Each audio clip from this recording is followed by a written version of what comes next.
They called it the murder that broke the silence of a rural Dutch night. A teenage girl, a bike ride home through the dark, and a field that would become infamous across the Netherlands. For 13 long years, this one brutal crime split a quiet community in two. Rumours festered, fear took root, and suspicion poisoned friendships. But when the answer finally came, it didn't come from whispers or witness statements. It came from something cold, scientific, and undeniable: DNA. This is the story of Marianne Vaatstra, a case that changed the way an entire country approached criminal investigations. It's a story about how a nation's first large-scale familial DNA screening cracked a mystery that had haunted thousands, and how one confession brought both closure and fresh pain. It begins on the night of April 30th, 1999, in the small Frisian village of Zwaagwestenheid, now called the Westerijn. The evening air was charged with celebration. It was Koninginnedag, Queen's Day, one of the biggest national holidays in the Netherlands. Streets were packed with parties, music spilled from bars, and everywhere people wore bright orange. Among the revelers was 16-year-old Marianne Vaatstra, a bright, funny, confident teenager with a wide smile and an easy laugh. She had spent the evening at a local club with friends, dancing, drinking Coca-Cola, enjoying the buzz of being young and free. Marianne was the kind of girl people remembered. She loved horses, she loved joking with her classmates, and she had plans, big ones. But that night, just after midnight, she decided to head home. She climbed onto her bicycle, waved goodbye to her friends, and began the short ride home along the dark country road that led from the village to her family's farm in Veenkloster. It was a stretch she'd ridden countless times before, but this time, she never made it home. When Marianne didn't arrive, her family's worry grew quickly. Her father, Bouke, was a strong, no-nonsense man, but the unease in his gut grew unbearable. At dawn, he and others began to search. It wasn't long before they found what they'd feared most. In a quiet pasture near a cycle path, barely 2 kilometers from her house, lay Marianne's body. She had been raped and brutally murdered. Her throat had been cut.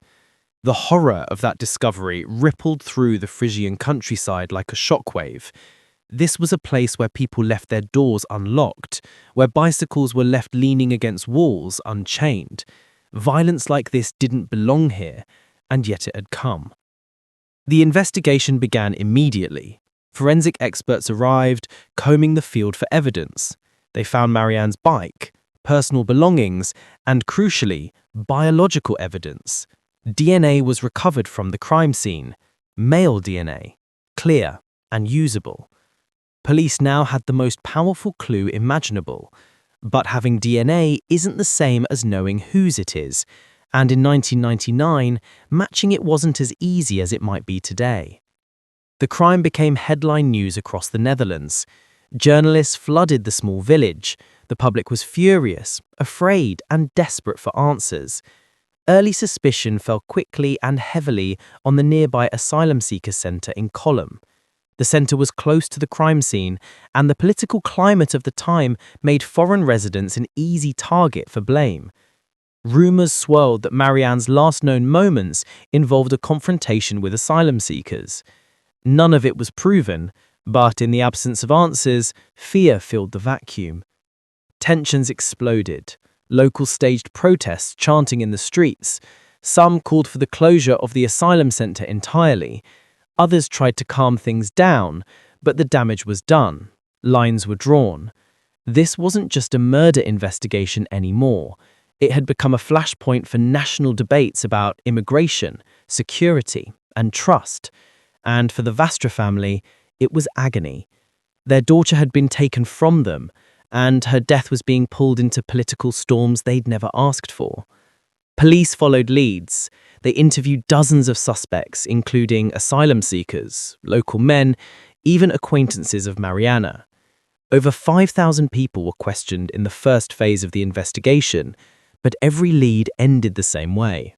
Nowhere. The DNA didn't match anyone.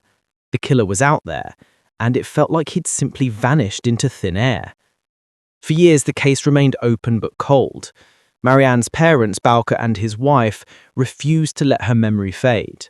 Bauke in particular became a relentless advocate, pushing for more answers, giving interviews, and demanding transparency from the police. He was furious at what he saw as early mistakes in the investigation: delays, missed opportunities, and over-focus on the asylum center without real evidence.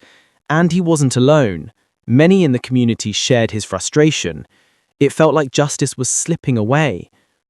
In 2001, a suspect briefly emerged, a man already in prison for another violent crime, but DNA quickly cleared him. In 2003, the case was re-examined with updated technology, but again, no matches. Then came years of silence. Marianne's memorial became a familiar sight by the roadside. Flowers, photos, candles. A girl frozen forever at 16. But behind the scenes, something important was shifting in Dutch policing. DNA technology was advancing rapidly. Familial DNA, the ability to find a suspect through their relatives, was beginning to prove itself in other countries. The Netherlands hadn't yet used this technique on a large scale, but Marianne's case seemed like the one where it had to happen. This wasn't just about solving a crime. It was about healing a wound. In 2012, 13 years after Marianne's murder, Dutch authorities took a bold step. They launched what would become the country's largest ever DNA screening operation. Over 8,000 men from the surrounding area were asked to voluntarily give DNA samples. It was entirely voluntary, but participation was extraordinary. People lined up at collection sites, determined to help finally solve the case that had shadowed their village for so long. The science behind it was both brilliant and simple. If the killer himself wasn't in the database, perhaps someone related to him was. A brother, a cousin, even a distant relative could provide the genetic breadcrumb trail that would lead police to the right door. This kind of mass familial DNA screening had never been done in the Netherlands before. It was a gamble, but a calculated one. Weeks passed as samples were processed and analyzed. Then in November 2012, the breakthrough came. The DNA recovered from the crime scene was matched not to a direct suspect, but to a close relative of a local man. That relative had voluntarily submitted a sample. The man in question? Jasper S., a 45-year-old dairy farmer who lived less than 5 kilometers from where Marianne was found. On the surface, Jasper S. was ordinary, a quiet man, a father, a neighbor. He had never been on the police radar, but the familial DNA match was precise and powerful. When his own DNA was collected and tested, it was an exact match to the crime scene. After 13 years, the identity of Marianne's killer was no longer a mystery. It was a fact. On November 19, 2012, police arrested Jasper at his home. The news stunned the community. For years, suspicion had pointed elsewhere, at asylum seekers, strangers, outsiders. But in the end, it was someone from their own community. Someone many had known, nodded to, maybe even chatted with at the local shop. In custody, Jasper confessed. He admitted to attacking Marianne on the night of April 30th, 1999. He said he had been cycling home from a night out, saw her, and followed her. What happened next was brutal, deliberate, and cruel. His confession was chilling in its calm detail. He claimed he had long carried this burden in silence. But of course, that didn't lessen the horror. For Marianne's family, the arrest was both devastating and relieving. After so many years of uncertainty, they finally knew who had taken their daughter. Vaatstra said that while nothing would ever bring Marianne back, at least the truth was no longer in the shadows. The trial was swift. Jasper's DNA match was conclusive, his confession damning. In 2013, he was sentenced to 18 years in prison and compulsory psychiatric treatment. Prosecutors described the crime as premeditated and sadistic. Jasper's lawyers offered no real defense beyond acknowledging his mental state. The verdict was clear, and the sentence brought a measure of closure to a family that had been waiting for too long. But the case didn't just end with a prison sentence. It changed the Netherlands. Marianne's murder became the driving force behind new DNA legislation and a new approach to solving cold cases. The mass familial DNA screening used to find Jasper became a blueprint. Today, it's a tool used in some of the country's most complex investigations. This case proved that science can cut through rumour, prejudice, and blind alleys and deliver justice. In the aftermath, the community had to reckon with its own past.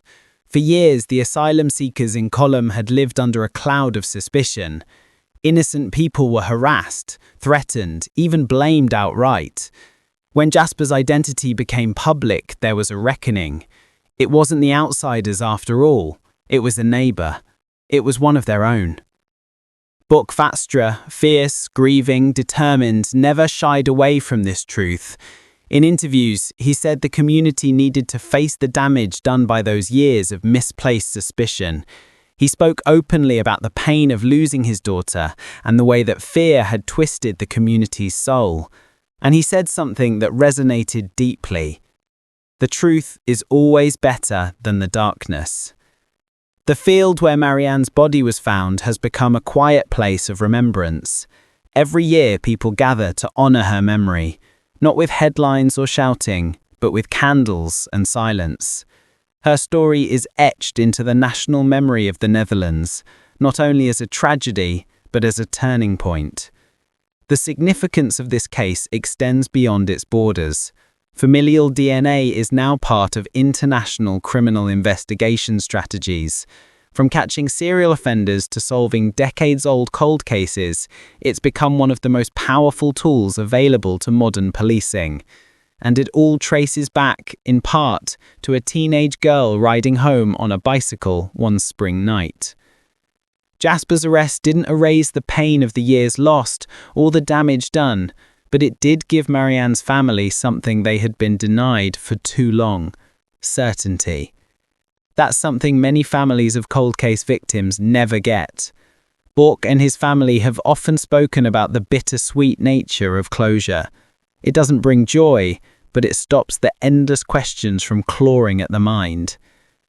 Even after Jasper's confession, there were lingering questions. How did he keep such a terrible secret for so long? How did he continue his life, raising a family, working, pretending nothing had happened? Those answers lie only with him. What remains clear is that this was a man who blended into the fabric of rural life, hidden in plain sight. Marianne's story is a reminder of how fragile our assumptions can be. For years, people believed the killer was an outsider. The real danger was closer than anyone wanted to admit. And it took science, not gossip, not rage, not politics, to finally reveal the truth. The legacy of the case is felt in every new DNA-based investigation in the Netherlands. Police now know that even the coldest cases can break open, sometimes when everyone has almost given up hope. It's also a cautionary tale about how easily fear can distort justice. While Jasper S. lived freely for 13 years, innocent people bore the brunt of misplaced anger. In 2019, Jasper S. made headlines again when he briefly escaped during supervised leave from the psychiatric institution where he was held. He was caught quickly, but the incident reopened old wounds for Marianne's family and the public. It was a stark reminder that even when justice is served, scars remain. For Marianne's loved ones, life was permanently divided into before and after April 30th, 1999. She would have turned 40 in 2023. Her friends have often spoken about wondering who she would have become. Perhaps a mother, perhaps still living in the village, perhaps chasing dreams far away. Those possibilities were stolen in a single violent act. And yet her name carries weight far beyond the tragedy. Because of Marianne, laws were strengthened. Because of Marianne, future victims may see justice. Her story didn't fade into a dusty cold case file, it sparked change. As the years go by, the candle-lit memorial by the field stays simple. No loud speeches, no blame, just quiet remembrance. A reminder that one life lost changed a country's understanding of justice. The girl in the field, the mystery that haunted a village, the science that finally spoke louder than rumor, and the father who refused to let the world forget. Marianne's story isn't just about tragedy, it's about the power of truth, however long it takes to find it. Thank you for joining me on Murmurs of Crime. If this story chilled you, if it made you think twice about what lurks just beneath the surface of our collective consciousness, then please hit like, subscribe, and share, as it will help my new channel grow. And please do drop a comment below naming a case you think deserves its own episode, or to continue discussion on this case. I read and reply to all comments. I'll see you again very soon. Until next time, stay safe, stay kind, and never stop listening for the Murmurs of Crime. Bye for now.